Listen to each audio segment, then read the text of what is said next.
Olá, professor Zafalão, boa tarde. Olá, boa tarde. Tá me ouvindo bem? Oi, Bom, tá me ouvindo professor, bem?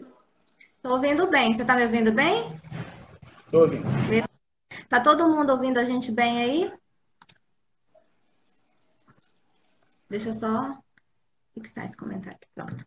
Bom, professor, boa tarde. Nós estamos iniciando aqui. Boa tarde a todos os presentes, né? Gostaria de iniciar essa live com um agradecimento especial ao professor Zafalon por ter aceito estar aqui conversando conosco nesse momento.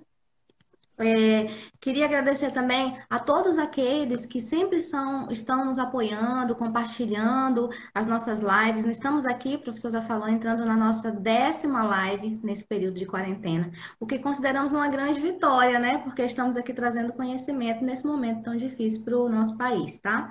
Vou me apresentar aos presentes, acredito que nem todos me conheçam.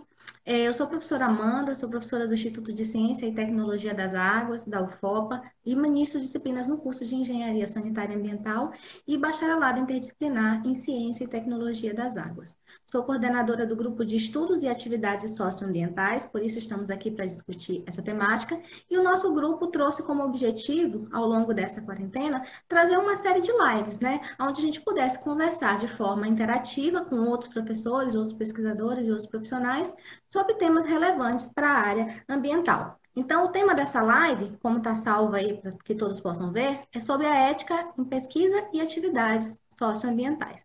Então, só deixando um recadinho, que essa live tem emissão de certificado pela Pró-Reitoria de Extensão e Cultura da Universidade Federal do Oeste do Pará, e que para vocês possam solicitar o certificado, acompanhem até o final, que no final a gente vai dar os encaminhamentos para a solicitação de certificado.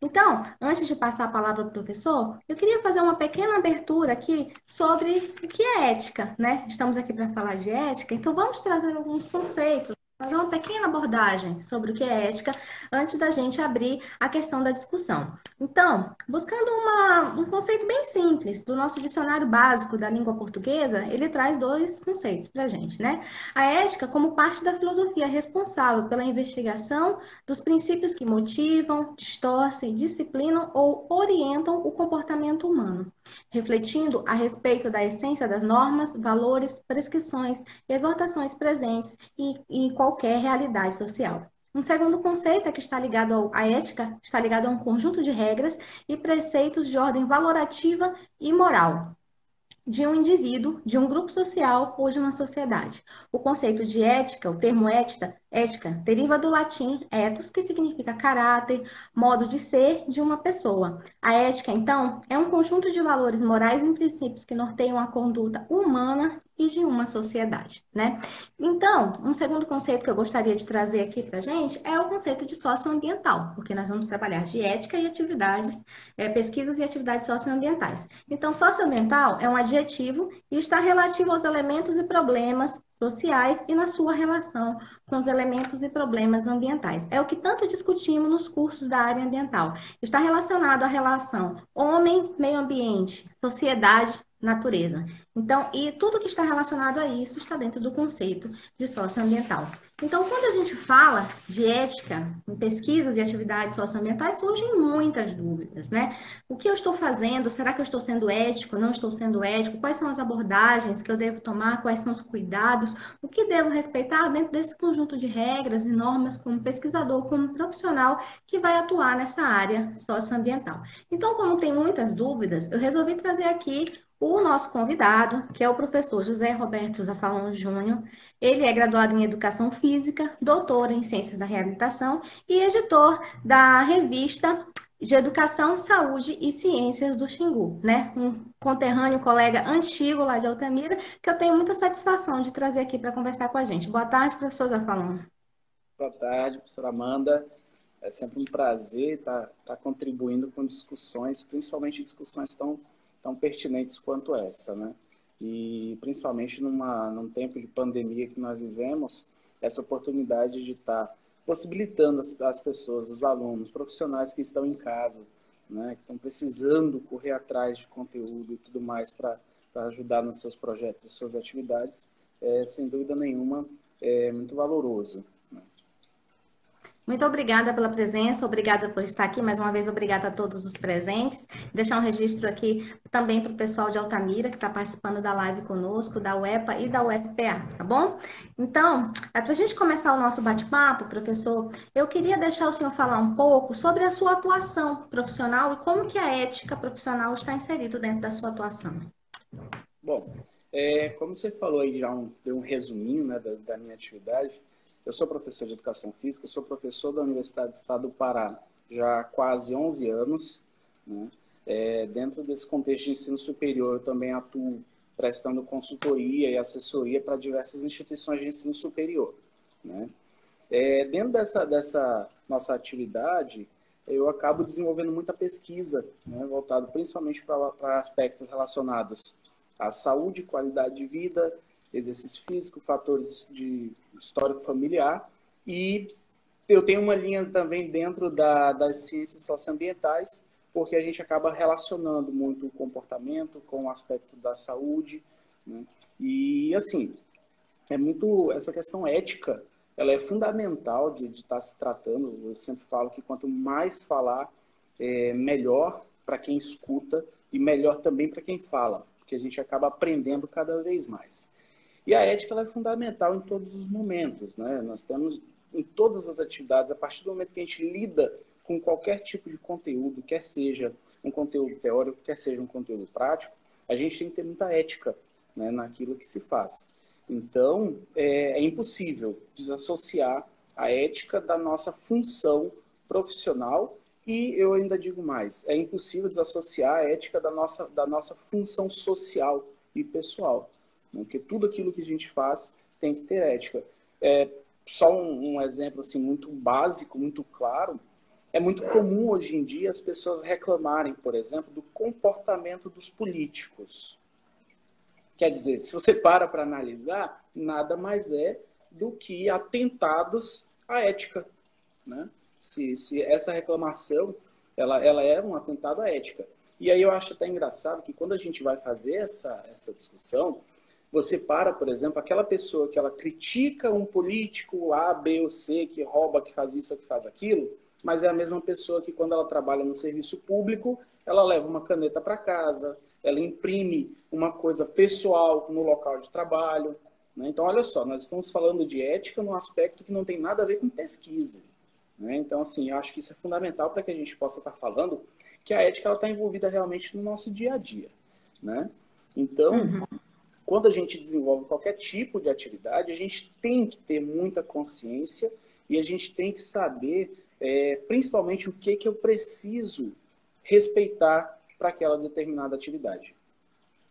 É muito interessante você comentar do aspecto ético, já para a gente não entrar diretamente em pesquisa, mas sim como um aspecto de cidadania, né? Onde a gente vai cobrar de pessoas, mas que também a gente tem que exercer o nosso dever, né? Então, por exemplo, dentro da sala de aula, eu costumo comentar muito que às vezes os alunos cobram muito aspecto éticos e falam sobre corrupção, e muitas vezes assinam a lista de frequência pelo colega, né? Então, isso são pequenos exemplos que a gente pode trazer aqui para falar um pouco da inserção da ética no nosso dia a dia. Então, independente da categoria profissional, se você é um acadêmico, se você é um estudante, se você já é um profissional, a ética tem que estar inserida dentro da sua vida, né? Então, isso é importante a gente começar destacando por aqui. Então, para a gente começar a entrar no assunto, professor, o que seria a ética aplicada à pesquisa? Como que a gente pode falar um pouco disso? Olha, nós temos muita coisa para falar disso, viu? Se a gente fosse aprofundar esse conteúdo, uma live seria impossível de tratar. Os conceitos que tu trouxe de ética, eu gosto muito deles, né? E se a gente para pensar, ética em si, ela é um assunto discutido há muito tempo. Aristóteles já falava sobre os comportamentos, né? Tanto que pode-se definir também a ética como a ciência do ethos, né? Ou seja, a ciência desse conjunto de hábitos, desses costumes fundamentais que o ser humano possui ou deveria possuir, né? Então, assim, nós temos ao longo da história, principalmente dentro da história filosófica, diversos pensadores que vêm discutindo justamente esse comportamento, né? Então, você fazendo uma passagem, aí você tem Aristóteles, você tem Kant, que já tem uma outra visão com relação à ética, mas nada muito diferente também, né? E quando a gente fala que a ética, então, se ela vem dessa ciência do ético, se ela vem desse conjunto de hábitos e de costume, a gente tem que pensar a seguinte coisa. Dentro da pesquisa, eu tenho determinados costumes que eu preciso seguir. Então, esse é um primeiro ponto que a gente tem que pensar com relação à ética em pesquisa, é esse. Por quê? Se eu quero fazer uma pesquisa, a primeira coisa, eu tenho que ser fiel aos dados que eu vou encontrar, né? Então, às vezes, você faz, por exemplo, uma pesquisa, vamos botar um exemplo bem rapidinho, que é uma pesquisa quantitativa, que aí você quer aquele bendito P menor do que 0,05, que é para poder dar um negócio significativo, né? E o P não dá menor do que 0,05. Você olha, dá vontade assim de você olha para sua planilha de dados, né? E você pensa assim, opa, se eu mudar 2 dados aqui, meu P vai dar menor do que 0,05. Seria fácil, mas é correto?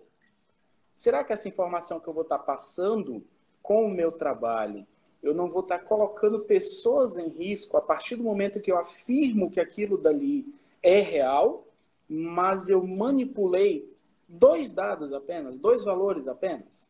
Entendeu? Então, quer dizer, a ética na pesquisa, ela parte, assim, ela tem diversos fatores. Ela tem o fator antes da pesquisa, ela tem o fator durante a pesquisa e ela tem um fator após a pesquisa, né? Tem um dado que eu vou citar mais um pouco para frente, mas, assim, eu vou resumir agora e depois eu vou dar mais detalhes dele. Pesquisas, por exemplo, que no seu planejamento já não seguem esse conjunto de hábitos, já não seguem esse conjunto de respeitos, entendeu? Então, por exemplo, às vezes, pesquisas com animais, olha só um exemplo, pesquisa com animais. Tem um aspecto ético que é ruim, é chato, mas é ético. Os animais, eles precisam ser eliminados após a pesquisa. Eles precisam ser sacrificados. Para quem gosta de animal, eu particularmente eu gosto muito de animal, dói no coração assim de você imaginar. Só que, porém, o que acontece? Dependendo do tipo de pesquisa que foi feito, esse animal pode viver com sequelas. Então, quer dizer, olha só como que eu passo a ter essa necessidade, por pior que seja, ter que exterminar um animal, mas é uma forma ética de agir, entendeu? Então, assim, essa situação que a gente vive, ela tem que ter muito cuidado. Inclusive, por exemplo, teve um professor aqui no Brasil que ele está sendo processado. Por quê? Porque ele fez parte de um estudo com animais, era com cachorros, e quando chegou na hora de exterminar, ele não aceitou fazer o extermínio dos cachorros. Ele fez a doação desses cachorros, entendeu? Só que aí você para analisar o seguinte, é ruim? Nossa, é ruim. Eu não me imagino fazendo o extermínio de um cachorro. Mas é a ética, entendeu? Então, quer dizer, olha só o tanto de pontos que nós temos para falar sobre ética dentro da pesquisa.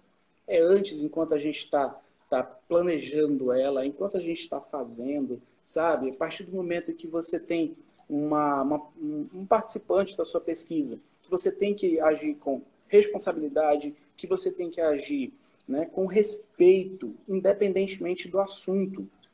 Uma vez eu fiz uma colaboração para uma equipe de pesquisadores e o público-alvo deles eram mulheres de vida noturna, né? Eram prostitutas. E aí um dos alunos ele foi afastado da pesquisa. Por quê? Porque em uma das pesquisas ele fez uma brincadeira com uma das participantes. Entendeu? Ele fez uma pergunta que não tinha nada a ver com o objeto do estudo. O objetivo deles era avaliar a questão do uso de drogas e álcool por mulheres, né, que trabalham com prostituição. E ele simplesmente perguntou quanto era a hora que ela cobrava. Quer dizer, é uma falta de ética total. Entendeu? Então, olha só como, né, já pensou o absurdo que é. Então, Uhum. a gente tem que ter justamente essa visão, a gente tem que ter esse conhecimento para que a gente não falte com a ética em nenhum dos momentos, seja no planejamento, seja na execução ou seja na análise. Né? O exemplo que eu falei lá do P menor que 0,05, ele é uma coisa assim que a gente tem batido muito quando se fala de aspectos éticos, justamente por quê? Porque a pessoa precisa ter essa consciência. O pesquisador, principalmente, ele precisa ter esse cuidado. Você imagina, por exemplo, se eu estou fazendo um estudo com relação a um novo fármaco, e eu afirmo no meu estudo que o remédio A, ele é eficiente contra uma determinada doença. Olha a polêmica que nós estamos vivendo hoje. Né? Exatamente. Olha a polêmica que nós estamos vivendo hoje com a pandemia. Se o meu estudo, se eu faço qualquer manipulação de dados, se eu sou tendencioso com relação aos meus dados, eu posso fazer uma afirmativa que vai colocar a vida de diversas pessoas em risco. Entendeu? Eu acho que a sua colocação é muito interessante. A gente pensar na ética como um exercício ao longo de toda a atividade de pesquisa, antes, durante e depois, porque o próprio ato de publicação de resultados é um ato que exige muita ética, porque depende muito do que você vai publicar, você tem que ser responsável pelo que você vai publicar, é o seu nome como pesquisador que está ali. Um exemplo você acabou de dar, né? Eu costumo dizer muito na área socioambiental que a gente tem que ter muita ética durante os nossos trabalhos de campo. Durante o nosso planejamento, a gente vai falar daqui a pouco, durante a escrita de nossos projetos, porque às vezes aquele parágrafo que está lá, igual eu queria, e aí eu copio e colo, né? Estou cometendo um plágio. Então, tudo isso são aspectos éticos a serem respeitados. Durante o trabalho de campo, tem aquele pesquisador que você falou que pode mexer naquela tabelinha ali para aquele P dar significativo, mas tem aquela pessoa que pode lá estar aplicando um questionário, a resposta não vem, não vem, não vem, porque aplicar questionário é um ato difícil, e aí a pessoa simplesmente marca e pula para a próxima pergunta. Dá uma resposta por si, faz o seu juízo de valor daquela resposta. Então, isso também é ausência de ética na pesquisa, né? Então, são todos esses parâmetros que a gente tem que considerar. Então, quando eu for fazer alguma coisa, eu acho que uma pergunta é muito interessante. É correto fazer isso? É correto? Se a resposta for não, você está sendo antiético, né? Então, e a gente tem que tomar muito cuidado nisso daí. Pensando nesse aspecto de ética em pesquisa, professor, eu queria saber a sua opinião, a sua leitura sobre a questão de pesquisas com seres humanos, né? Quais são os aspectos éticos que se encaixam dentro das pesquisas socioambientais com seres humanos? Olha, essa resposta aí, ela é uma polêmica, tá? Diversas áreas, elas têm uma visão, diversos profissionais de áreas diferentes, eles têm uma visão de seguinte: minha pesquisa não vai mexer com a saúde de ninguém, né? Então, eu não tenho por que estar seguindo condutas éticas de pesquisa com seres humanos. Esse é um grande problema que nós temos, né? E aí, o que acontece? Quando a gente fala nessa questão de seres humanos, nós temos que relacionar diretamente com o Comitê de Ética em Pesquisa com Seres Humanos. O comitê ele é um órgão formado justamente para quê? Para avaliar os aspectos éticos que serão aplicados, que serão seguidos em uma pesquisa que envolve seres humanos e também envolve animais. Nós temos dois tipos de comitês de ética, né? Nós temos o comitê de ética de seres humanos, nós temos o comitê de ética com animais. Justamente por quê? Para que se possa analisar essas situações, né? Você imagina, por exemplo, nós temos diversas doenças que ainda não têm cura, né? Se eu tenho uma pesquisa, por exemplo, que eu vou contaminar pessoas para tentar descobrir a cura, será que eticamente ela é viável?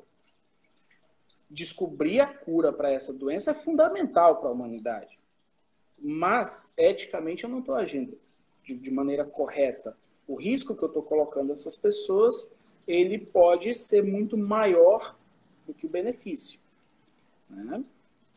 Então, olha só como que a gente já começa aí nessa necessidade. Então, para isso, nós temos que ter pessoas, um grupo de pessoas, que elas vão auxiliar justamente o quê? Em analisar se a nossa pesquisa, né, vamos colocar numa balança imaginária, se os riscos são maiores ou menores do que os benefícios. Né? Tem até aqui um comentário da professora Milena, abraço, professora Milena, que quando fala dos TCLS, né, dos termos de consentimento livres e esclarecidos. Esses termos eles servem justamente para quê? Para que a pessoa que vai participar de uma pesquisa, ela concorde em participar dessa pesquisa, ela saiba o que vai ser feito com ela, ela saiba os riscos que envolvem essa pessoa. Né? Então, quer dizer, esses aspectos éticos, eles são justamente para isso. Então, toda pesquisa que envolve seres humanos, elas precisam seguir o aspecto ético imposto por resoluções. E aí a gente vem com diversas documentações, como a Declaração de Helsinki, né, que deu base para os documentos nacionais, como, por exemplo, a Resolução 196 de 96, a mais recente, que é a 466 de 2012, que ela já foi uma atualização da 196 de 96, e também a Resolução 510 de 2016, que é a que trata sobre as pesquisas no âmbito das ciências sociais. Então, quer dizer, a gente tem que fazer a seguinte pergunta. Eu sempre falo o seguinte para os meus alunos, independentemente de qual curso ele seja. A minha pesquisa, eu vou ter alguma informação com pessoas? Eu vou ter um simples questionário. Não, não é um simples questionário. Eu vou ter um contato direto com a pessoa que vai fazer parte da minha pesquisa. Esse meu contato ele tem que ser avaliado e ele tem que ser respaldado. Entendeu? Antigamente se tinha essa visão que não, só quem é da área da saúde, que vai enfiar uma agulha, né? Vai fazer uma retirada de tecido, vai ter coleta biológica. Não. Um simples questionário, como se diz entre aspas, ele pode ser suficientemente capaz de constranger uma pessoa. Entendeu? Exatamente. Então imagina o seguinte, existem diversos riscos que um simples questionário pode proporcionar para quem vai fazer parte do meu estudo. Entendeu? Sabe, você pergunta, por exemplo, dentro de uma pesquisa socioambiental, onde você descarta seus resíduos sólidos? Tá. Aí a pessoa não sabe o que é resíduo sólido. Olha só como é que já começa bem aí, ela já começa a ficar constrangida. Né? Nesse constrangimento, se ela tiver, assim, ela for uma pessoa mais desinibida, ela pergunta, olha, o que é resíduo sólido? Eu não sei. Se ela já for uma pessoa mais introvertida, ela já não vai responder corretamente porque ela não vai querer perguntar e ela vai responder qualquer coisa. Olha só, tá vendo como que funciona essa situação?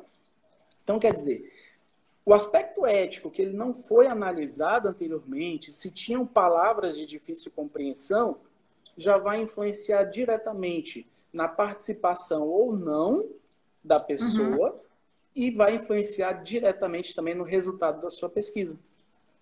É isso mesmo. Eu costumo dizer que nunca é um simples questionário. A gente tem que tomar muito cuidado com a aplicação de questionário.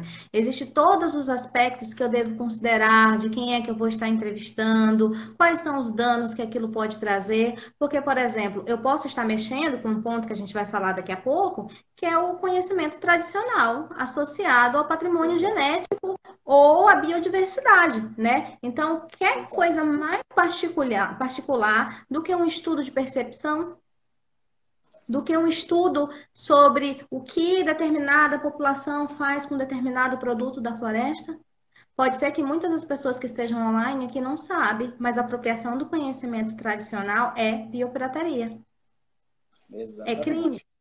E existem leis que protegem, e é por isso que o Comitê de Ética e a Ética em Pesquisa com Seres Humanos entra, para a proteção desses direitos, para a proteção do não constrangimento das pessoas, porque o simples questionário, ele pode trazer constrangimento, ele pode fornecer para pessoas que não estão com ética para trabalhar informações que elas podem usufruir daquilo de forma indevida, elas podem trazer prejuízo, inclusive financeiro, para uma determinada comunidade que tem um conhecimento tradicional associado para um produto. E existem empresas no Brasil, por exemplo, que já foram processadas por biopirataria.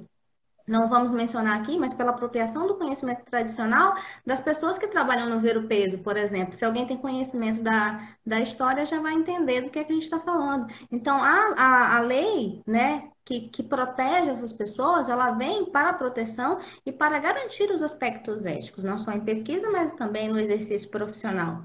Então, sobre isso a Exato. gente tem que tomar cuidado. Já, professor, que o senhor falou sobre comitês de ética, o senhor poderia, assim, trazer de forma resumida, porque a gente sabe muito, a gente precisaria de muito tempo para falar disso. Quais são os aspectos que eu devo considerar para a apreciação de um comitê de ética? Como funciona resumidamente o procedimento?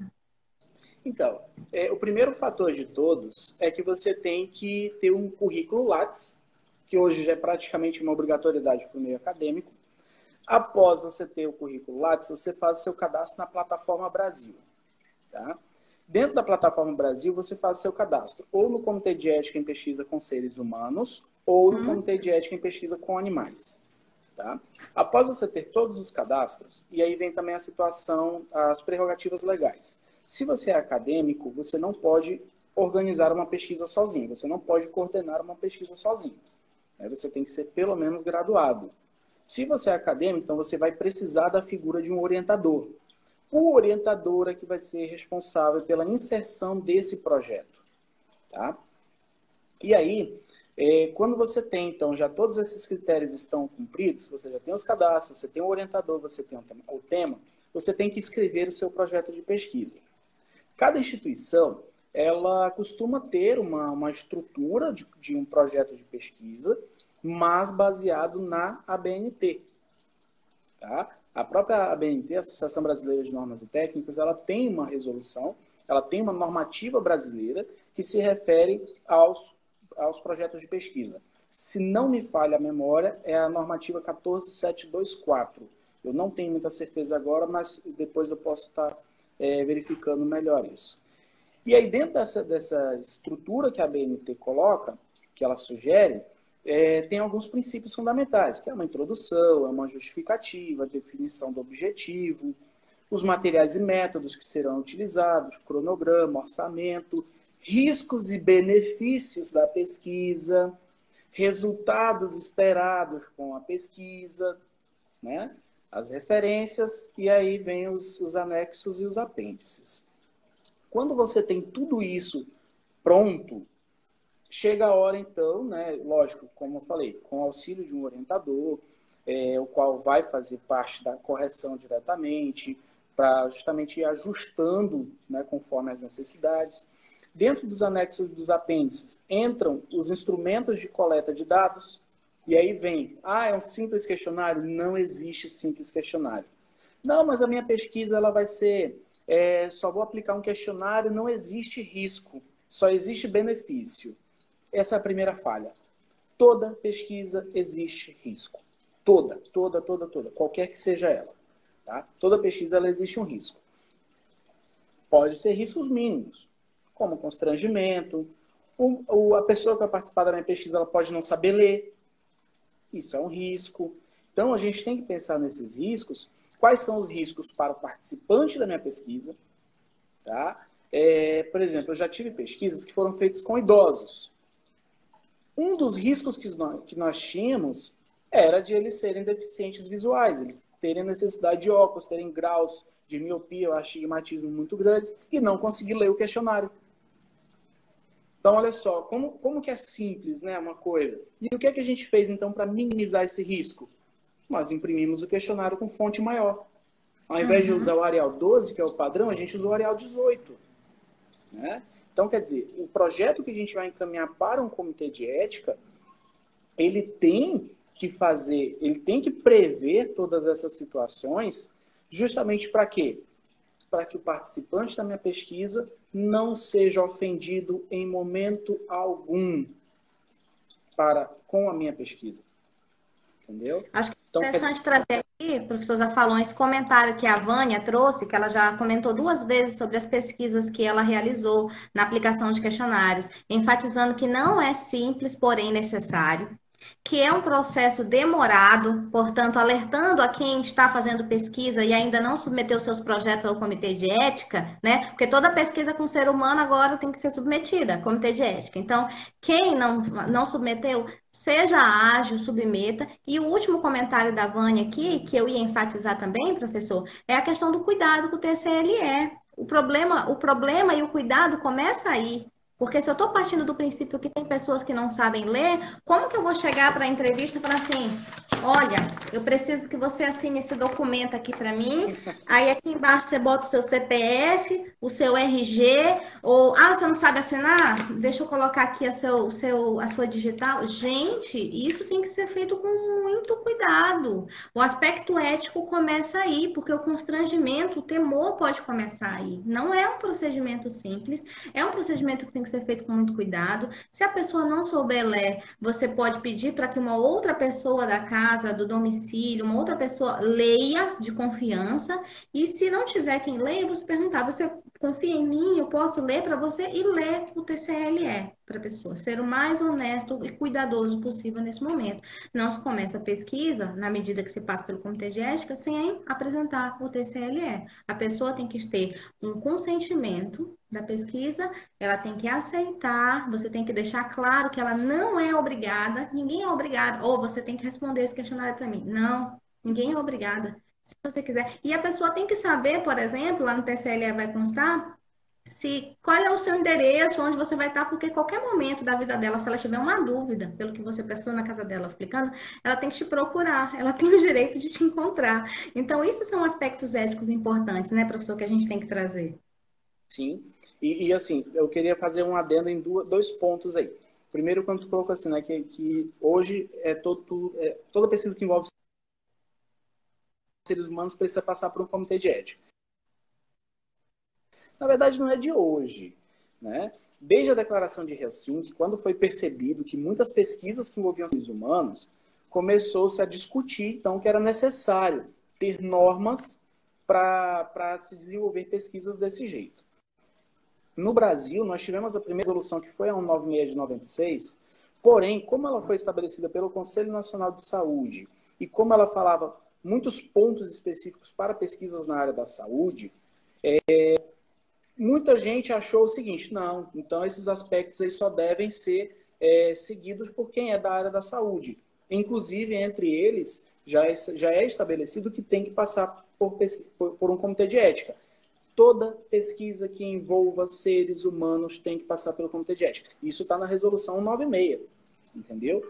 Só que essa discussão foi se arrastando ao longo de tanto tempo que foi necessário fazer uma revisão, que foi justamente a resolução 466 de 2012.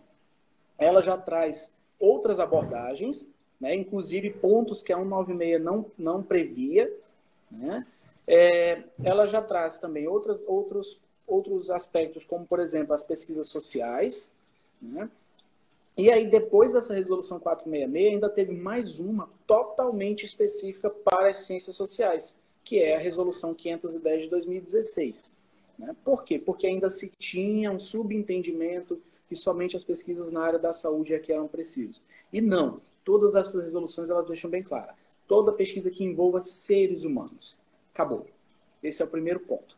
O segundo é que o seguinte: quando tu falou do TCLE, a gente tem que lembrar o seguinte: qualquer pessoa que faça parte da nossa pesquisa, se ela se sentir lesada, de qualquer forma que seja, e ela entrar na justiça, e a justiça determinar que ela foi realmente lesada pela sua pesquisa, o pesquisador é obrigado a pagar a indenização. Olha só como é que acontece. Isso é para ter uma noção justamente o quê? Que não é brincadeira. Os aspectos éticos não são brincadeiras. E assim como eles servem para dar respaldo para o participante da pesquisa, ele também serve para dar respaldo para o pesquisador. Entendeu? Porque, olha só, cada pesquisa minha, aqui em casa eu tenho caixas e caixas de TALE, que é o termo de assentimento livre esclarecido, né, que é para pessoas incapazes ou menores de idade, TCLS, que eu guardo por 5 anos. Eu só posso eliminar esses documentos depois de 5 anos. Entendeu? Justamente por quê? Porque se um participante da minha pesquisa daqui a 2 anos, ele, sei lá, ele se lesionou E aí ele fala o seguinte, não, eu me lesionei aqui porque eu participei de uma pesquisa que o cara fez um teste assim comigo e eu me lesionei por causa disso. Ele vai e me processa. Quando eu chego na frente do juiz, eu tenho o TCLE assinado por ele e diz, olha, o risco de lesão. O que a gente fez para minimizar esse risco? Isso, isso, isso e isso. A pessoa concordou, então ela já sabia. Entendeu? Então, olha Então, só esse como é que é um funciona. documento importante para as partes. Sim, ele é um respaldo para todos os envolvidos na pesquisa. Né? Não é somente para a pessoa que está participando, mas é também até para que a gente possa analisar, viu, professora? Será que a minha pesquisa ela vai respeitar? Entendeu? Será que eu aceitaria fazer parte da minha pesquisa? Um livro que eu gosto muito, que é do Diniz e do Guilhem, que ele é um livro bem baratinho, é um livro de fácil acesso pequeno. Ele diz assim, o título do livro é O que é ética em pesquisa? Ele é de 2008, se não me engano.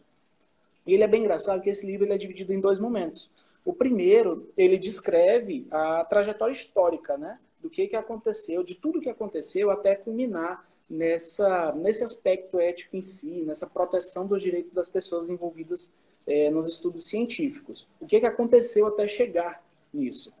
E o segundo momento, ele apresenta justamente o quê? Os desafios que nós temos hoje em dia para esse campo do conhecimento.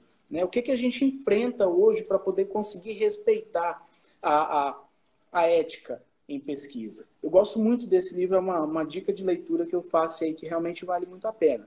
Justamente por quê? Porque ele contribui com a gente, ele faz a gente refletir, ele faz a gente analisar justamente tudo isso. Se a minha pesquisa está respeitando, se eu não vou ferir ninguém, se eu não vou ser prejudicado enquanto pesquisador, né? Uhum. Professor, a gente está encaminhando aqui para o final da nossa conversa aqui, né? Passa A gente rápido. poderia Passa muito rápido. A gente poderia conversar sobre dias. Eu acho que não é à toa que ética é da grade curricular de muitos cursos, né? E eu acho que tem que ser cada vez mais discutido, cada vez mais falado. Para a gente continuar a nossa conversa e já encaminhando para a finalização, eu queria fazer só uma observação, e para a gente comentar um pouco isso, sobre o Sistema Nacional de Gestão do Patrimônio e Conhecimento Tradicional Associado, que foi o que eu comentei um pouco antes, que é um sistema eletrônico criado por lei e que regulamenta a questão do acesso ao patrimônio e ao conhecimento social, o conhecimento tradicional associado ao patrimônio genético, né? Isso é algo que eu acho que acaba sendo essa discussão um tanto mais nova até do que a própria apreciação do que o comitê de ética, mas que é um outro procedimento ético que se faz necessário para as pesquisas socioambientais. Então, eu queria que o senhor fizesse uma abordagem para a gente, o senhor não, você, sobre qual é a relação do CIGEM com a ética em pesquisa socioambiental. Então, a gente tem que partir realmente dos dois pressupostos, né? O primeiro é que o patrimônio genético ele é qualquer informação de origem genética de espécies vegetais, animais, microbianas ou espécies de qualquer outra natureza, né? Esse é o primeiro fator. O segundo, que o conhecimento tradicional associado, ele é justamente o quê? Uma informação, né, ou uma prática, por exemplo, um exemplo de uma população indígena, de uma comunidade tradicional, alguma coisa assim do tipo.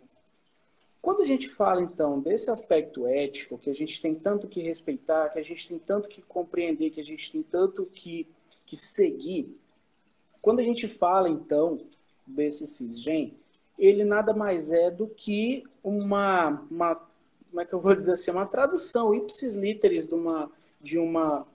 da ética que eu tenho com a pesquisa com seres humanos para o que eu tenho com esse conteúdo. Por quê?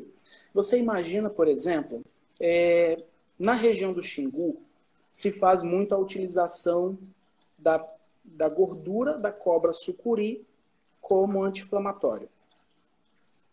Isso é um conhecimento tradicional. Né?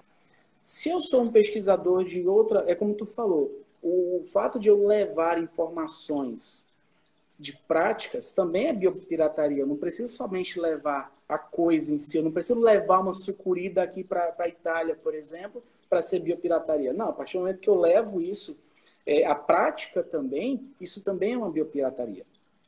Né?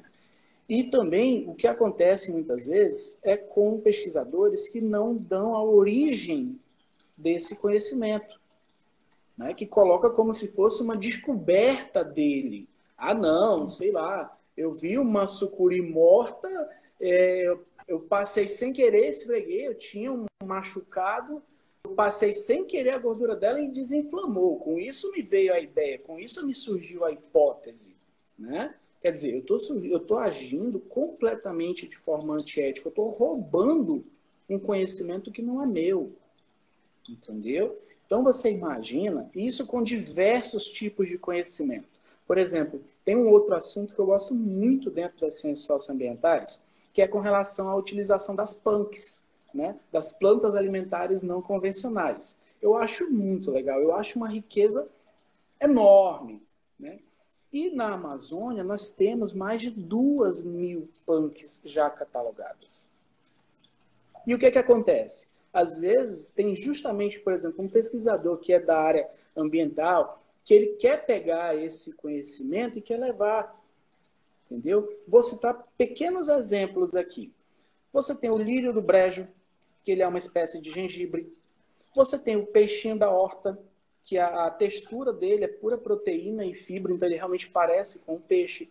Você tem o cumaru, que se fala tanto da essência de cumaru, por exemplo, para cosméticos, mas ninguém fala que ele é a baunilha amazônica, entendeu? Uhum. Você tem a taioba, que é um comestível, você tem a beldroega, que a beldroega que é da mata. Você olha nas calçadas, tem beldroega, as pessoas olham, nossa, um mato, e é um A, alimento chi- riquíssimo. Hã? a chicória. A chicória é outra chicória até mais difundida, já, né? Mas a Uhum. beldroega, por exemplo, eu acho engraçado que às vezes eu vejo na calçada. Eu vou passear com as minhas cadelas, eu vejo beldroega pela calçada. E as pessoas não sabem que ela é riquíssima em proteínas, que ela inclusive está sendo estudada como uma forma de controle da pressão arterial. Então, quer dizer, olha só como é que passa por todas essas informações. Na Bolívia, usa-se muito a beldroega.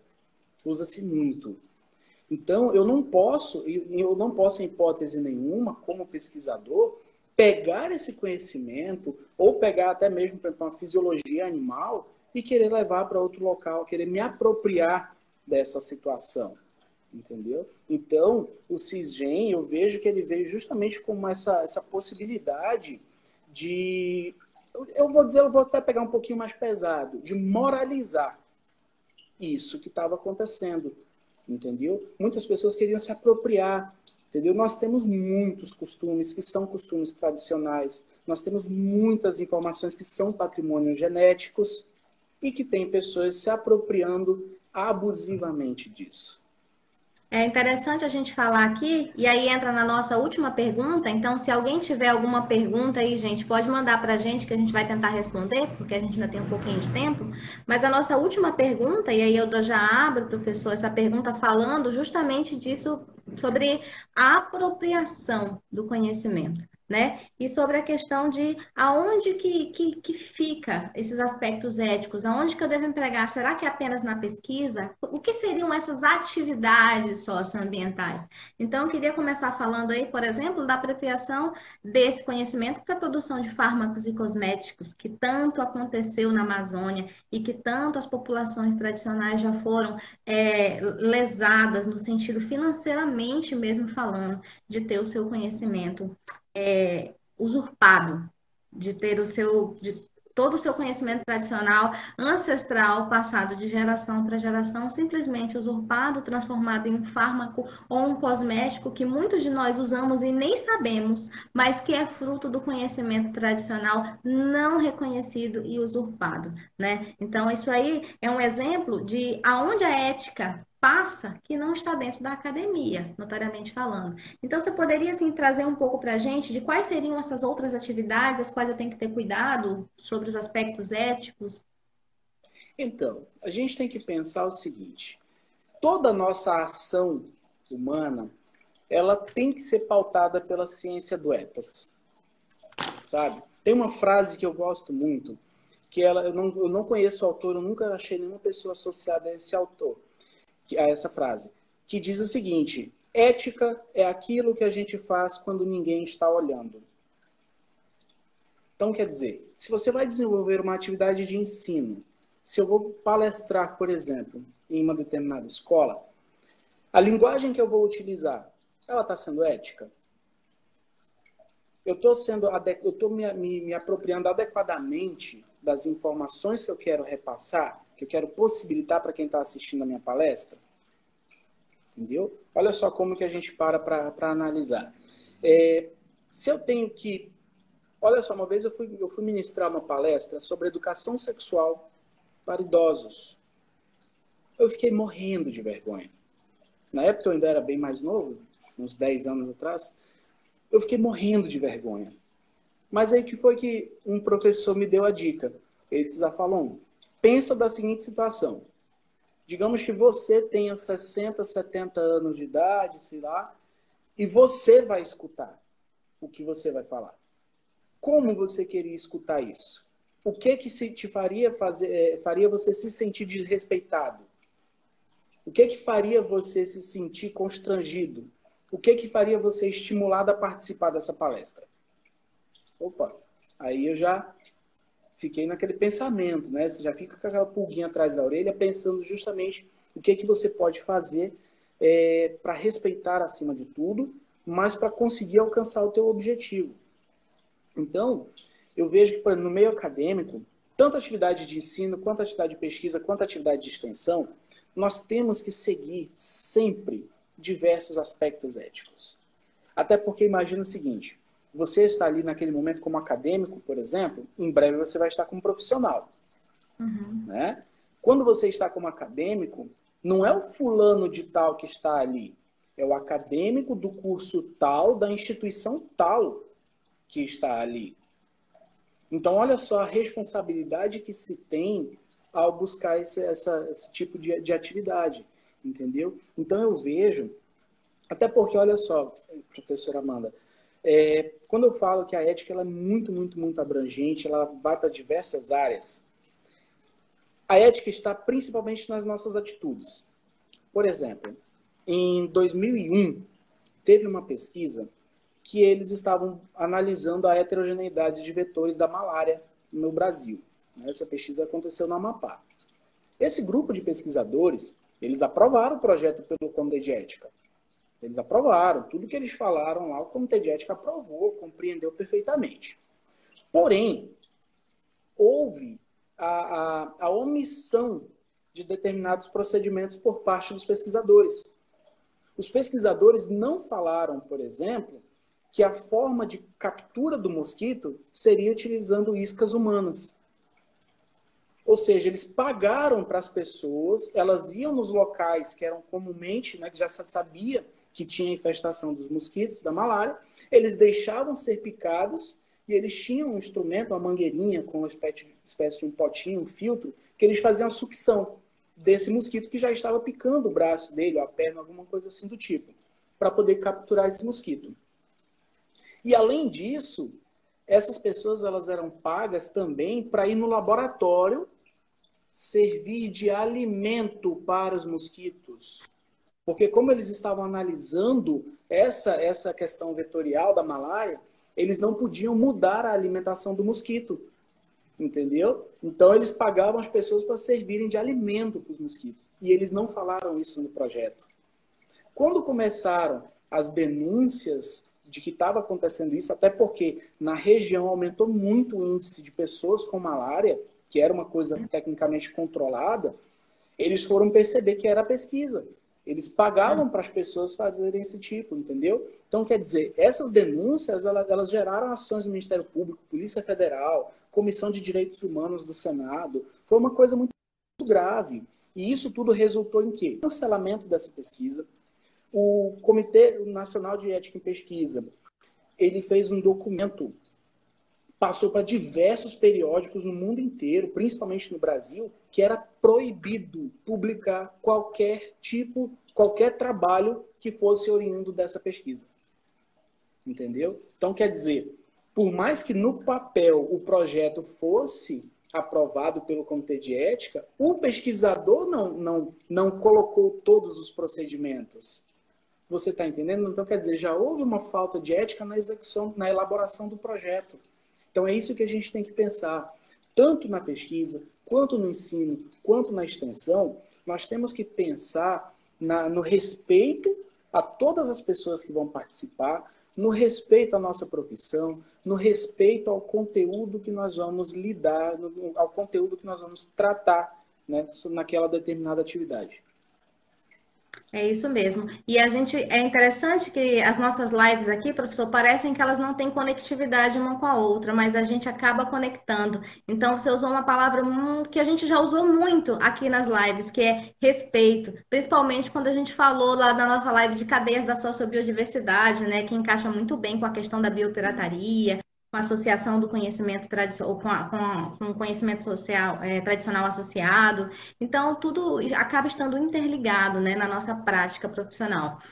Antes da gente finalizar, né, eu queria só trazer um trecho aqui de uma reportagem do professor Buqueride, né, e do professor Luciano Félix, professor Buqueride, diretor do Instituto de Biociências da USP, e o Luciano Félix, Sociologia da Universidade Federal do Rio de Janeiro, que eles deram uma entrevista para o jornal da USP sobre o que é ética socioambiental. E eu não vou ler a entrevista toda aqui, mas eu vou dizer que, em linhas gerais, eles falaram que os avanços nas pesquisas ecológicas são eminentes e existentes, fortes e consolidados nos últimos anos. No entanto, muito disso não entra na prática e não se discute muito as questões dessas descobertas ecológicas e biológicas e a equidade social, a sustentabilidade. Então, precisa-se que essas pesquisas ambientais entrem mais no viés prático e que isso seja inserido mais no viés da sociedade, né? Sendo discutida a questão de desigualdade social, a questão da sustentabilidade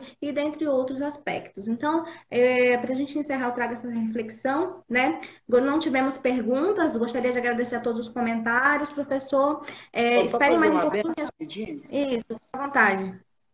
É assim, tu falou agora que tudo isso que vem se falando, né, vem avançando muito. Eu concordo, eu gosto, inclusive, do professor Félix, eu tive a oportunidade de conhecê-lo em uma palestra, gosto muito, é um cara assim fora de série. Mas, por exemplo, eu gostaria de deixar um alerta para quem nos assiste, que é o seguinte, nós, enquanto profissionais, enquanto pesquisadores, quer seja da graduação, pós-graduação, quem está entrando nesse mundo da pesquisa, nós temos que tomar as rédeas dessa situação, entendeu? Olha, eu tive uma tristeza muito grande, eu tive várias, na verdade, mas uma foi foi a maior, sem dúvida, que nessa questão da barragem de Belo Monte e tudo mais, nós tivemos, assim, diversas produções acadêmicas, diversos artigos publicados com descobertas de flora e fauna. Mas você sabe de quem? Das pessoas de fora. Dos locais nós tivemos pouco, entendeu? Muita gente de fora publicando as coisas nossas, da nossa região. E isso eu acho que é muito interessante para que a gente possa pensar, para que a gente possa refletir, porque, olha, professora, eu ainda tenho muita relação com os laboratórios de onde eu fiz o meu doutorado. Tem gente lá em São Paulo estudando os nossos óleos medicinais, entendeu? E aqui não tem. Tem muita gente de fora pesquisando os nossos animais, as nossas plantas, e aqui a gente tem poucos. Então eu acho que fica essa dica aí, para que a gente possa buscar também, lógico, sempre com muita ética, mas buscando produzir o conhecimento aqui também. Exatamente, nós somos a força da Amazônia, né? Eu acho que a gente tem que deixar muito claro que nós somos pesquisadores da região, tanto eu como você, nós somos daqui, nós crescemos aqui, nós nos formamos aqui, nós estamos aqui trabalhando e queremos que todos os nossos alunos também façam a mesma coisa. A UFOPA, por exemplo, é uma universidade que tem 10 anos, que está em processo de crescimento, então a gente espera que ao longo de todos esses anos, as nossas instituições, tanto o EPA quanto o UFOPA, possam contribuir ainda mais nesse tipo de pesquisa. Então, para a gente finalizar, mais, professor... né, o FPA, mais circular, da Amazônia. né? Isso, o FPA, o Quanto pessoal que está aí melhor. também. Uhum. Eu queria agradecer a sua presença, tá? Queria dizer para as pessoas que estão presentes aí que para emissão de certificado, conforme está no comentário fixado, envie seu nome completo, CPF, telefone e instituição para o e-mail geasa.fopa@gmail.com. Eu sorteio para os participantes da live aonde eu posso entregar, então no caso Santarém e nesse caso Altamira, como a gente tem rede de conexões, a gente vai estar sorteando esse canudinho, tá? Para que você possa concorrer, você, por favor, compartilha pra gente esse vídeo do IGTV, que vai ficar salvo, me marca e depois manda o print por e-mail para que a gente possa fazer o sorteio. Geralmente a gente faz o sorteio no dia da live, mas hoje nós não vamos fazer, né? Em função da questão da pandemia, eu acho que muitas pessoas têm tido muitas perdas e eu acho que esse não é o momento oportuno para a gente estar realizando o sorteio. Eu queria, antes de fazer um encerramento especial que eu preparei aqui, dizer, professor, se eu tenho mais alguma coisa para falar? Eu gostaria de agradecer, né, de agradecer essa oportunidade de a gente fazer esse bate-papo, agradecer a todas as pessoas que estão nos assistindo e me colocar à disposição. Eu acho que sempre quando a gente pode contribuir é maravilhoso. A gente sempre aprende bastante, a gente passa um pouquinho que sabe, né? E, de fato, eu desejo muito sucesso a todos, que aconteçam ainda mais lives, que tenha cada vez mais participação e que a gente possa contribuir cada vez mais, né, para que a ética seja sempre respeitada, para que melhores trabalhos sejam feitos, para que melhores publicações saiam da nossa região. E muita saúde e tudo de bom para todo mundo. Obrigada, professor. Para eu encerrar, eu queria ler um texto aqui, que na verdade eu procurei um texto que representasse esse momento, mas eu não encontrei. Então eu achei melhor escrever alguma coisa que representasse o que eu estou sentindo, o que eu estou vendo nesse momento, né? Nós estamos aqui para cumprir uma agenda durante esse período de quarentena, um compromisso que eu tracei com cada um e cada uma que está acompanhando aqui desde a primeira live, né? O compromisso ele é de trazer conhecimento de forma interativa, de forma descontraída, de forma alegre e que ultrapasse até mesmo os muros da universidade. Nosso objetivo é que ele alcance o máximo possível de pessoas. Mas nós precisamos lembrar aqui por qual motivo nós passamos a fazer essas lives, que foi essa situação de pandemia que está assolando não só o nosso país, mas o mundo todo. Então, hoje, no país, no Brasil, são mais de 50 mil mortes, né? A gente não pode esquecer dessas pessoas, a gente não pode esquecer das vidas que foram perdidas para o coronavírus e que todos nós, eu acredito que todos nós que estamos aqui, já perdemos algum conhecido, algum amigo, algum familiar, algum vizinho. Pessoas que eram especiais nas nossas vidas, né? Pessoas que eram os nossos amores, nossas referências, que eram importantes para cada um de nós. São muitos os sentimentos adversos nesse momento, que variam desde dor, tristeza, impotência, revolta, e estes são os sentimentos que nos assolam e corroem durante esse período. O luto por si só já é avassalador. E nesse período, por coronavírus, ele se torna ainda mais dolorido, porque ele é misturado com a solidão, com a ausência da despedida, a gente não recebe o conforto, o abraço de pessoas que a gente gostaria de receber. E então, nesse momento, é muito triste para todos nós, né? Eu já senti essa dor, eu sei como ela pode doer muito. Então, eu gostaria de deixar aqui o meu mais profundo respeito e agradecimento a todos aqueles que lutam contra o coronavírus. Queria também deixar os meus profundos sentimentos àqueles que já perderam alguém que era o seu tudo, que eram os amores das suas vidas.